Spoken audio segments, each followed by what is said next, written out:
হাসরের ময়দানে জাহান্নামকে যখন আনবে, ওয়াজিআ ইয়াউমা ইদিম বিজাহান্নাম, আল্লাহ তাআলা কোরআনে বলছেন হাসরের ময়দানে ফেরেশতারা জাহান্নামকে টেনে হাসরের মাঠে নিয়ে আসবে। এই যে এখানে যেরকম আমরা বসছি, মনে করেন এখানে আনছে আইনা দাঁড় করাইছে, ঠিক এরকম টেনে আনবে। 70,000 আগুনের শিকল দিয়া বেঁধে জাহান্নামকে আনা হবে। 70,000 আগুনের শিকল, এক একটা শিকলের মধ্যে 70,000 আংটা, ওই যে কড়া শিকল বানায় কি দিয়া, কড়া একটা একটা লাগাইয়া না, এক একটা শিকলে 70,000 কড়া, এক একটা কড়া 70,000 ফেরেশতা ধরবে।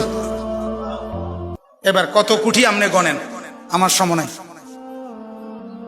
কোটি কোটি ফেরেশতা টেনে আনবে, আর জাহান্নাম তার একটা বিকট চিৎকার দিবে। এক চিৎকারে পুরা হাসরের ময়দানের সবাই চিৎকার দিয়া উঠবে, ইয়া রব্বি নাফসি নাফসি, আল্লাহ আমাকে মাফ করেন, আমাকে মাফ করেন।